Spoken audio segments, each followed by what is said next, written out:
So grade 7, it is your lecture number 5 from chapter number 1, Biochem. It is included in your first term. So welcome to Dam Public School and College. So in a previous lecture, you have learned about that how the food in a stomach is broken down into the smaller pieces by means of a HCl present in the digestive juices. So here the food is now entering into a small intestine. So today our topic is about the small intestine. So the food which was broken down in the stomach now will enter into the small intestine. So जो food हमारे पास stomach से small intestine में आ रही है, basically ये जो food है यहाँ पर इसकी क्या होगी, मज़ीद इसकी एब्जॉर्प्शन होगी और इसकी मज़ीद जो है वो इसको क्या होगा, ये छोटे छोटे पीसेस में टूटेगी। अब इसमें हमारे पास जो लिवर है, लिवर इसमें बहुत ज़्यादा हेल्प करता है। अब लिवर हमारे पास क्या है कि ये रेडिश कलर का ग्लैंड है और लिवर क्या करता है कि ये हमारे पास स्टमक की अपर साइड पे प्रेजेंट होता है और ये डाइजेस्टिव जूस सिक्रीट करता है जिसको हम क्या कहते हैं, बाइल। अब लिवर क्या करेगा, बाइल सिक्रीट करेगा और उसके बाद हमारे पास देखें तो एक और होता है जिसको हम कहते हैं पैंक्रियाज। तो ये आपको लीफ शेप जो स्ट्रक्चर नज़र आ रही है इसको हम कहते हैं पैंक्रियाज। पैंक्रियाज जो है वो क्या सिक्रीट करता है, ये हमारे पास पैंक्रियाटिक जूस सिक्रीट करता है। अब हमारे पास क्या होगा कि both the liver and the pancreas they will secrete the juices. Liver secrete करता है bile and the pancreas secrete करता है पैंक्रियाटिक जूस। तो अब क्या होगा, ये दोनों जूसेस कहाँ पर आएंगे, स्मॉल इंटेस्टाइन में। अब स्मॉल इंटेस्टाइन में क्या है, फूड है। तो अब जितनी भी फूड है उसके अंदर जो प्रोटीन है वो टूट जाएंगे, किसकी मदद से, पैंक्रियाटिक जूस की मदद से। छोटे छोटे पीसेस में अमीनो एसिड्स में कन्वर्ट हो जाएंगे और जो उसके अंदर फैट था, आपने कोई चर्बी वाली चीज़ खाई है, कोई फैटी चीज़ खाई है, तो उसको कौन ब्रेक डाउन करेगा, बाइल। बाइल क्या करेगा, जो फैट के मॉलिक्यूल्स हैं उनको छोटे छोटे ग्लिसरॉल में और इसके अलावा हमारे पास जो है वो फैटी एसिड्स में कन्वर्ट करते हैं। अब क्या होगा, अब जो फूड हमारे पास कन्वर्ट हुई है, अब ये इंटेस्टाइन के तीनों पार्ट्स में से गुजरेगी। अब इंटेस्टाइन के जो अंदर है वहाँ पर एक फिंगर लाइक प्रोजेक्शंस होती हैं, जैसे आपको इस वीडियो में नज़र आ रही हैं, इनको हम कहते हैं विलाई। अब क्या होगा, वो जो फूड थी अब पूरी इंटेस्टाइन थ्रू आउट सारे इंटेस्टाइन के अंदर ये होती हैं। इनके अंदर क्या होती हैं, ब्लड वेजल्स। जैसे आपको यहाँ नज़र आ रही हैं, इनके अंदर क्या है, खून की नालियाँ हैं, ब्लड वेजल्स हैं। अब वो जो फूड थी इसको क्या करेंगी, ये जो विलाई है उसको एब्जॉर्ब कर लेंगी। अब वो फूड जब ये एब्जॉर्ब करेंगी तो विलाई के अंदर क्या है, विलाई के अंदर क्या है, हमारे पास ब्लड वेजल्स हैं। ब्लड वेजल्स के अंदर क्या है, ब्लड है। तो वो जो फूड थी जो कि हमारे लिए ब्रेक डाउन होकर छोटे छोटे पीसेस में कन्वर्ट हो गई है, अब वो किसके अंदर चली जाएगी, ब्लड स्ट्रीम के अंदर। अब ब्लड स्ट्रीम के अंदर जब वो चली गई है तो इसका मतलब है कि इसकी एब्जॉर्प्शन हमारे पास क्या हो गई है, फूड की हो गई है। अब जो अनडाइजेस्टेड सब्सटेंसेस होंगी वो किसके अंदर चली जाएंगी, लार्ज इंटेस्टाइन में। So small intestine, it is a long tube which is consisting of the three parts.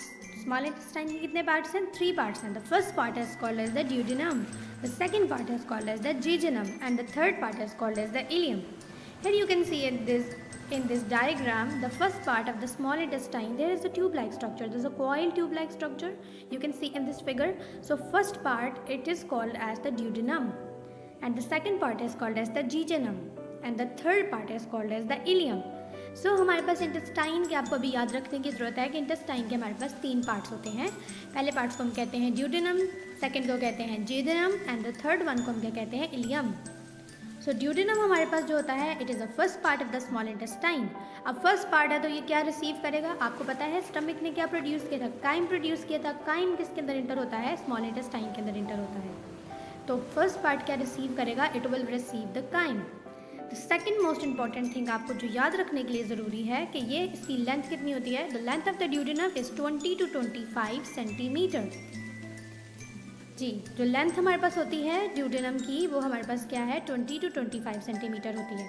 अब हमारे पास क्या होगा, जैसे कि हम पीछे पढ़ चुके हैं कि जो हमारे पास जो काइम इंटर हो रहा है ड्यूडेनम के अंदर, अब वो मिक्स होगा किसकी, लिवर और पैंक्रियाज की सिक्रीशन के साथ। पैंक्रियाज क्या देता है, पैंक्रियाटिक जूस, और लिवर से क्या आता है, बाइल। तो पैंक्रियाज जो है वो पैंक्रियाटिक जूस रिलीज करेगा पैंक्रियाटिक डक्ट के ज़रिए, किसकी तरफ, ड्यूडेनम के अंदर। अब इस जूस के अंदर क्या होती हैं, एंजाइम्स। एंजाइम्स क्या करेंगी कि जितने भी उसके अंदर कार्बोहाइड्रेट्स थे, फैट्स थे, प्रोटीन्स थे काइम के अंदर, उन सबको क्या कर देंगी, डाइजेस्ट कर देंगी, मज़ीद छोटे छोटे पीसेस में कन्वर्ट कर देंगी। तो जैसे हमने पढ़ा था कि अगर प्रोटीन होंगे तो वो अमीनो एसिड्स में कन्वर्ट हो जाएंगे, फैट्स वगैरह जो हैं वो हमारे पास ग्लिसरॉल में और फैटी एसिड्स में कन्वर्ट हो जाते हैं। तो सिंपल अगर हम देखें तो बाइल आता है, तो लिवर जो है वो क्या सिक्रीट करेगा, बाइल सिक्रीट करेगा। और बाइल हमारे पास क्या होगा, बेसिकली बाइल की ये बहुत इंपॉर्टेंट है कि बाइल कहाँ स्टोर होता है, गॉल ब्लैडर के अंदर। अक्सर इसका एमसीक्यूज भी आता है कि it is stored in the gall bladder. तो बाइल कहाँ स्टोर होता है, गॉल ब्लैडर के अंदर। बाइल को जो है वो रिलीज़ कौन करता है, हमारे पास लिवर। अब बाइल का क्या फंक्शन है, आपकी बॉडी के अंदर जितनी भी आपने फूड ली है, फिर वो काइम के अंदर छोटे छोटे पीसेस में कन्वर्ट हुई है, तो उसके अंदर जितना भी फैट था उसको कौन कन्वर्ट करेगा, बाइल करेगा। किसके अंदर, फैटी एसिड्स के अंदर एंड ग्लिसरॉल के अंदर। तो इससे हमें क्या पता चला कि स्मॉल इंटेस्टाइन में जब हमारे पास फूड इंटर होती है तो उसके ऊपर हमारे पास लिवर और बाइल की सिक्रीशन, लिवर एंड पैंक्रियाज की सिक्रीशन आकर एक्ट करती हैं। अब पैंक्रियाज क्या करेगा, ओवरऑल जो है वो सारी जो है वो, अगर उसके अंदर कोई कार्बोहाइड्रेट है, फैट है और मेजरली प्रोटीन है, तो उनको छोटे छोटे पीसेस में कन्वर्ट कर देगा। और जो बाइल होगा, जो कि इस चीज़ को रिलीज़ किया है लिवर ने, वो क्या करेगा, ख़ास तौर पर किसको एक्ट करेगा, फैट के ऊपर, और उसको फैटी एसिड एंड ग्लिसरॉल में कन्वर्ट कर देगा। तो ये आपको जो नज़र आ रहा है pink purple portion, this is the duodenum. The second one जो आपको नज़र आ रहा है पिंक वाला, ये हमारे पास क्या है, जेजेनम। एंड लास्ट वन जो आपको नज़र आ रहा है, this is called as the ileum. So next part of the small intestine is the jejunum. It is about 2.5 metre long. तो सेकेंड जो पार्ट इसका है वो हमारे पास जेजेनम होगा, और ये 2.5 मीटर जो है वो लॉन्ग होता है। अब जो फूड है इसी तरह से गुजरती जाएगी और थर्ड पार्ट पे पहुंच जाएगी, जिसको हम कहते हैं इलियम। तो जो रिमेनिंग पार्ट है उसको हम इलियम कह देंगे। अब जो फूड थी जो कि इस सारे पार्ट में से गुजरती हुई, उसके एब्जॉर्प्शन होके अब जो अनडाइजेस्टेड फूड होगी वो किसके अंदर चली जाएगी, हमारे पास लार्ज इंटेस्टाइन में। लेकिन आपको मैंने बताया जैसे कि वीडियो के अंदर कि जितनी भी स्मॉल इंटेस्टाइन है उसके अंदर फिंगर लाइक प्रोजेक्शंस होती हैं, जिनको हम क्या कहते हैं, विलाई। ये देखिए आपको इस फिगर में नज़र आ रहा होगा कि ये इंटेस्टाइन के अंदर की पिक्चर है, और इसके अंदर ये आपको नज़र आ रही है ना, फिंगर की तरह की स्ट्रक्चर्स हैं, इनको हम कहते हैं विलाई। अब विलाई क्या करती हैं, अब आपको पता है कि विलाई जो है वो उनके अंदर क्या होती है, एब्जॉर्प्शन होती है। जितनी भी फूड जो थी वो जो छोटे छोटे पार्टिकल्स में क्या हो गई थी, डाइजेस्ट हो गई थी, टूट गई थी, अब वो किसका हिस्सा बन जाएगी, उसके। अब विलाई के अंदर क्या है, हमारे पास ब्लड वेजल्स है ना, तो विलाई क्या करेंगी, वो सारी की सारी फूड विलाई के ज़रिए उन ब्लड वेजल्स में चली जाएगी। लेकिन उससे पहले हम देख लेते हैं कि विलाई जो है वो क्या है, फिंगर लाइक स्ट्रक्चर है। विलाई जो है वो थिन लेयर ऑफ सेल से मिलकर बनी है, और इसके अंदर जो है वो ब्लड वेजल्स का नेटवर्क होता है। अब विलाई का फंक्शन क्या है, विलाई सरफेस एरिया इंक्रीज़ करती है, मतलब इतनी छोटे से इंटेस्टाइन में इतनी ज़्यादा विलाई है कि एक साथ लार्ज अमाउंट ऑफ फूड जो है वो एक साथ जो है वो डाइजेस्ट होकर ब्लड के अंदर जा सकती है। तो ये आपको नज़र आ रही है विलाई, इनके अंदर ये आपको नज़र आ रही है ब्लड कैपिलरीज। तो जितनी भी जो फूड है वो हमारे पास जो है वो फूड जो थी वो इन कैपिलरीज के अंदर किसके अंदर चली जाएगी, ब्लड का पार्ट बन जाएगी, एंड देन फिर उसको किस में ट्रांसपोर्ट किया जाएगा, लिवर में, और लिवर फिर उसको जो है वो मल्टीपल पर्पसेस के लिए यूज़ करेगा।